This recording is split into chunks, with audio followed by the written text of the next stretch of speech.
Hello दोस्तों, आज की इस वीडियो में मैं आपके लिए एक्सप्लेन कर रहा हूँ यंग कल्टीवेटर का एक न्यू एपिसोड। तो जैसा कि हमने पिछले एपिसोड में देखा था कि हाउचन की इंजरीज हील हो जाने के बाद वो स्वॉर्डक्लेव के मास्टर के साथ लड़ाई करना शुरू कर देता है। तभी हमने ये भी देखा था कि उसके साथ लड़ते हुए तो उसकी हेल्प करने के लिए मिसेस केन भी आ गई थी, लेकिन हमने ये भी देख लिया था कि आखिरकार हाउचन ने उसे हरा दिया था। उन दोनों को हराने के बाद हाउचन की स्पिरिचुअल एनर्जी बहुत ज्यादा कमजोर हो चुकी थी, इसलिए गॉडेश की तरफ से डिवाइन आइज में उसे बताया जाता है कि तुम मैजिक मेडिसिन का यूज करते हुए अपनी स्पिरिचुअल एनर्जी को रिस्टोर कर सकते हो। तो इस एपिसोड की शुरुआत में हम देखते हैं कि हाउचन उन सभी के सामने खड़ा हुआ था जो कि सीक्रेट रियलम के मालिकान थे। उनसे पूछता है कि मैं कहां पर आ गया हूं, जिस पर वो उसे बताती है कि तुम सीक्रेट रियलम के बिगिनिंग स्टेज पर पहुंच चुके हो। ये जानने के बाद हाउचन भी इर्द गिर्द देखने लग गया था और वो देखता है कि वो जगह काफी खूबसूरत दिख रही थी। तभी लिंग्यू आगे बढ़ती हुई हाउचन से कहती है कि अगर हमने तुम्हारी जान ना बचाई होती तो काश तुम्हारे साथ क्या हो गया होता। ये जानने के बाद तो हाउचन उसका शुक्रिया अदा करती हुई कहता है कि मैं आपका बहुत बहुत शुक्रगुजार हूँ। हाउचन और उनके दरमियान काफी देर तक बातचीत चल रही थी। इसके बाद हमने ये भी देख लेते हैं कि हाउचन ने उनसे एक सवाल पूछा था कि क्या यहाँ पर कोई टियानी इमोर्टल सेक्ट का बंदा आया हुआ है, जिस पर लिंग्यू से बताती है कि क्या तुम जानती भी हो कि टियानी इमोर्टल सेक्ट खुद के लिए एक परफेक्ट सेक्ट है, इसलिए उस सेक्ट के लोग हमारे सीक्रेट सेक्ट के रियलम में नहीं आया करते हैं। ये जानने के बाद हाउचन मन ही मन में ये सोच रहा था कि मैं नहीं जानता था कि मेरे अंकल युआनजी इतनी पावरफुल भी हो सकते हैं कि वो उनका अपना एक सेक्ट है। तभी लिंग्यू हाउचन के सामने खड़े होकर पूछती है कि क्या आप मेरे छोटे भाई के लिए कुछ टिप दे सकते हो, और साथ ही साथ में ये भी पूछ रही थी कि क्या मैं जान सकती हूँ कि तुम कहाँ से आए हो, जिस पर हाउचन अपना नाम बताते हुए कहता है कि मेरा नाम हाउचन है और मैं स्वॉर्ड इमोर्टल फैमिली के साउथ साइड से आया हुआ हूँ। तभी उसकी छोटी बहन आगे बढ़ती हुई कहती है कि क्या तुम हमें स्वॉर्ड दे सकते हो। ये कहने पर तो वो भी से कहता है कि मुझे अपने लिए एक मैजिकल मेडिसिन की जरूरत है। कि अचानक से हम देखते हैं कि वो जगह हिलना शुरू हो जाती है, जिस पर वो देखते हैं कि वहाँ पर फ्लावर लोटस फ्लो होने लग गया था जो कि 5 कलर फ्लावर था। ये देखते हुए वो काफी खुश भी दिख रहे थे क्योंकि उनके लिए एक न्यू उम्मीद जाग चुकी थी। वो 5 कलर फ्लावर एक स्पिरिट एनर्जी का केव था जिसके अंदर वो बिना सोचे समझे ही अंदर दाखिल हो गए थे, जिस पर वहाँ पर पहुँचते ही वो देखते हैं कि वो जगह भी काफी खूबसूरत थी। उन सभी के वहाँ पर पहुँचते ही हमें बताया जाता है कि ये जगह माउंटेन स्ट्रीम कहलाती है जो कि secret realm of beginning level पर ही मौजूद थी। तभी वहाँ पर पहुँचते ही वो चारों के चारों वहाँ पर सामने आ खड़े हो गए थे, लेकिन वो देखते हैं कि वहाँ पर एक रेड ड्रैगन खड़ा हुआ था जो कि दिखने में काफी खौफनाक था। ये देखते हुए वो बोल रहे थे कि इसने सभी के सभी ट्रू ब्लड एनर्जी एब्जॉर्ब कर ली है। ये सुनते हुए हाउचन अपनी डिवाइन आइज का यूज करती हुई ये देखने लग गया था कि आखिरकार कुछ एनर्जी बची भी हुई है या नहीं। साथ ही साथ में वो ये भी देखना चाहता था कि मैजिकल मेडिसिन यहाँ पर मौजूद है, लेकिन हम देखते हैं कि वो देख ही ले लेता है कि मैजिकल मेडिसिन अब बिल्कुल ट्रांसफॉर्म हो चुका है। लेकिन अचानक से लिंग्यू उसी की तरफ आगे बढ़ने लग गई थी, लेकिन आगे पहुंचने से पहले ही उस पर एक ड्रैगन स्नैक ने हमला कर दिया था। ये देखते हुए वो उसके बाकी साथी उसके लिए काफी परेशान हो रहे थे। अचानक से लिंग्यू पर एक स्नैक ने आकर हमला कर दिया था, लेकिन हम देखते हैं कि वो भी उससे बचते बचाते उसी पर अटैक किए जा रही थी। कि अचानक से हम ये भी देख लेते हैं कि उसके ऊपर से 2 स्नैक्स ने आकर हमला कर दिया था। तभी वहाँ पर उसकी सिस्टर भी पहुंच आ गई थी जो कि देखते ही देखते वो दोनों उसी के साथ लड़ी जा रही थी। साथ ही साथ में हम देखते हैं कि हाउचन की अपने सील का यूज करते हुए भी उन्हें फ्रीज करवा रहा था, लेकिन ऐसा करते हुए तो उनका इस बात पर कुछ ही असर नहीं हो रहा था और हम देखते हैं कि उनके दरमियान काफी देर तक फाइट चल रही थी। लिंग्यू अपनी डिवाइन स्पेयर का यूज करते हुए तो उसे गोल गोल घुमाता हुआ शुरू कर देते हुए उन स्नैक के साथ लड़ी जा रही थी। अचानक से यहाँ पर उसका भाई भी एंट्री मार देता है और हम ये भी देख लेते हैं कि हाउचन भी इसके बाद यहाँ पर पहुंच आ गया था, जो कि लिंग्यू से कहता है कि मैं तुम्हें वेलकम करता हूँ। साथ ही साथ में लिंग्यू ने भी उसे वेलकम कर लेते हुए हाउचन भी अब उनके साथ हिस्सा शामिल कर लेते हुए लड़ना शुरू कर देता है। हाउचन के यहाँ पर आते ही वो लिंग्यू के साथ साथ उसकी छोटी सिस्टर को भी अपने पास लेकर आ जाता है और इर्द गिर्द अपने साथ रखी हुई उनसे कहता है कि अब तुम दोनों वापस चले जाओ, जिस पर वो तो उन दोनों को अपने भाई के पास पहुंचा देता है क्योंकि हाउचन यहाँ पर चाहता था कि मैं इन सभी ड्रैगन स्नैक का खुद ही मुकाबला करूँ। और हम देखते हैं कि वो उसके साथ लड़ने के लिए खुद को रेडी भी कर लेता है। हाउचन इस वक्त लड़ते हुए अपने ही ड्रैगन स्नैक को एक्टिव कर लेता है जो कि वो उसे स्वॉर्ड पेपर की तरह यूज किया करता था और हम देखते हैं कि हाउचन और उसका ड्रैगन स्नैक तो उसके सामने आ खड़े हुए थे। अब तो दोस्तों उस रेड ड्रैगन स्नैक के साथ साथ हाउचन के बनाए हुए थंडर ड्रैगन स्नैक के दरमियान में एक जबरदस्त जबरदस्त सी क्लैश हो जाती है और हम देखते हैं कि उन दोनों से काफी एनर्जी एब्जॉर्ब होती हुई खारिज हो रही थी। वो दोनों ड्रैगन स्नेक एक दूसरे के साथ लगातार फाइट करती हुई अपनी फ्लेम की ऑरा का यूज करती हुई लगातार ही एक दूसरे पर आग बरसा रहे थे। लेकिन हम देखते हैं कि इसके बाद उनके बीच में एक मुकाबला भी चल जाता है। दूसरे खड़ा हुआ हाउचन भी इस मुकाबले को देखे जा रहा था, क्योंकि उनका मकसद अब ये बन गया था कि वो उस मैजिकल मेडिसिन को हासिल करना चाहते थे। यहाँ पर दोस्तों देखते ही देखते हाउचन के थंडर ड्रैगन ने तो उसे खत्म कर ही दे दिया था और हमें ये भी दिखाया जाता है कि उसे खत्म करने के बाद हाउचन उसे अपने पास बुला लेती हुई खुद की बॉडी में एब्जॉर्ब कर देता है। उसे हराने के बाद तो उसके बाकी सभी साथी भी हाउचन के पास आ जाते हैं और उससे पूछते हैं कि आपके ड्रैगन थंडर ने तो उनके दोनों को मार गिरा दिया था जो कि रेड ड्रैगन स्नेक थे।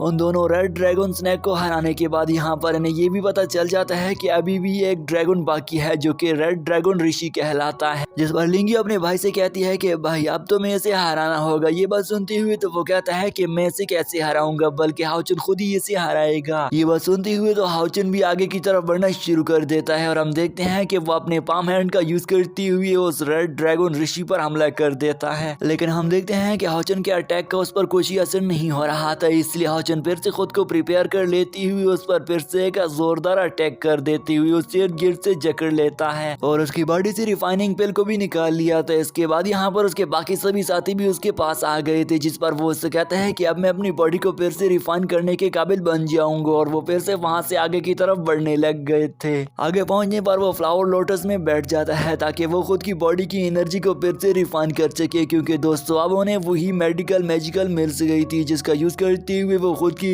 एनर्जी को फिर से रिस्टोर कर सकता था। ऐसा करते हुए तो वो वहां पर बैठ जाता है और हम देखते हैं कि अपनी एनर्जी को भी रिफाइन करना शुरू कर देता है। इसी के साथ ही दोस्तों ये एपिसोड यहीं पर एंड हो जाता है। मुझे उम्मीद है कि आपको आज की ये दोनों एपिसोड काफी पसंद आए होंगे। तो अगर आप सभी दोस्तों ने अभी तक भी मेरे चैनल को सब्सक्राइब नहीं किया है तो काइंडली इस चैनल को जरूर सब्सक्राइब कर लेना, ताकि मैं आप सभी दोस्तों के लिए इसी तरह ही की अमेजिंग सीरीज लाता रहूं। और अभी तक भी दोस्तों अगर आपने इस वीडियो को लाइक नहीं किया और कमेंट सेक्शन में कमेंट नहीं किया तो जल्दी से जरूर एक अच्छा प्यारा सा कमेंट भी कर लें।